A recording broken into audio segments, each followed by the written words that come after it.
Salut les amis, c'est Mode Auteur saison 2. Aujourd'hui, on va voir Jean-François Chanson, auteur de BD, scénariste. Voilà, c'est parti et c'est par là.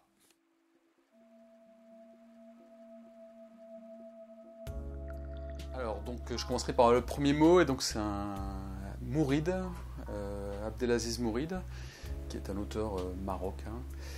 Donc, je vais faire quelque chose de chronologique. Alors, quand j'étais gamin, je faisais de la BD. À la fin du lycée, j'ai demandé à mes parents de faire les beaux-arts et ils m'ont conseillé plutôt d'assurer. Donc, je suis devenu prof de physique.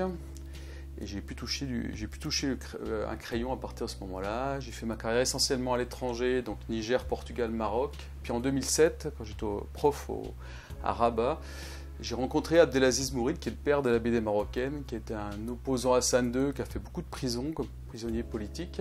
Et je lui ai écrit un scénario.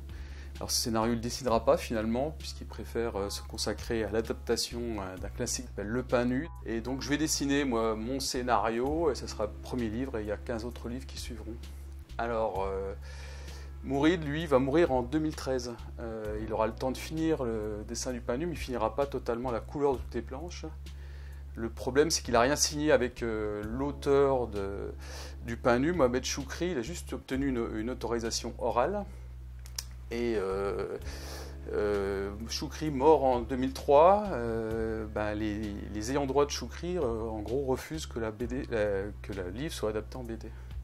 Et donc depuis, sa famille, ses amis, donc moi, on essaie de trouver un éditeur qui pourrait le faire publier. Et il y a 2 ans, les éditions Live Battant ont trouvé un moyen juridique de le publier.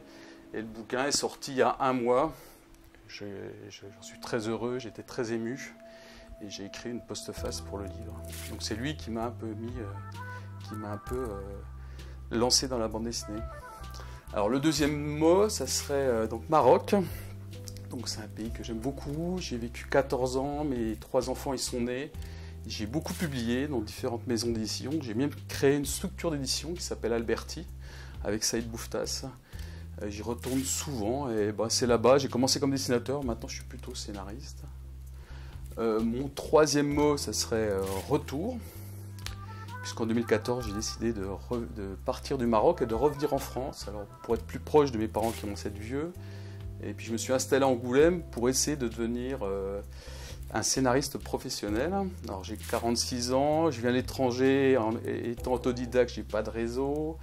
Je tombe dans une période de crise pour la bande dessinée. La concurrence Angoulême est importante, donc c'est moins facile qu'espéré.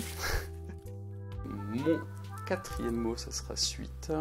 Et j'ai un peu l'impression qu'en ce moment, ça semble se dégager pour moi, puisque fin 2020, il y a 2 albums qui vont sortir. Le premier album, c'est un album chez Edola, sur la préhistoire locale, qui s'appellera, le titre est provisoire, Le Signe de Pao. C'est une dessinatrice qui s'appelle Juliette Vaste. Donc cet album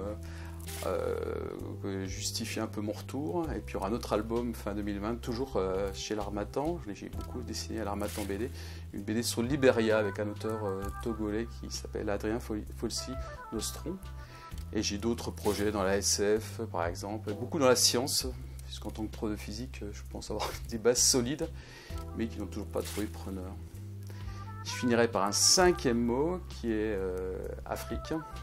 Donc j'ai vécu au Maroc 14 ans, j'ai vécu au Niger, et donc je publie beaucoup dans une collection qui s'appelle l'Harmattan BD, qui est la seule collection en France qui fait de la bande dessinée africaine avec des auteurs africains, qui a une 40aine de titres, qui a permis, on est présent au Festival Angoulême tous les ans, qui a permis à beaucoup d'auteurs ensuite de publier ailleurs. Et je voulais signaler qu'en juin, il y aura au musée de la BD à Angoulême une expo sur la BD africaine. Et j'espère que l'Harmattan BD sera bien mis en avant. Voilà. Je suis un auteur de BD, je suis prof à mi-temps, et puis ces 2 métiers ne sont pas connus pour être très très rémunérateurs. Donc je suis un peu riche, en tout cas je suis riche mais sans plus. Mais par contre, je fais ce qui me plaît. Ma passion c'est la BD, et j'aime beaucoup les sciences, l'enseignement, donc je fais ce qui me plaît, même si je ne suis pas énormément riche. Je suis content malgré tout de ce qui m'arrive.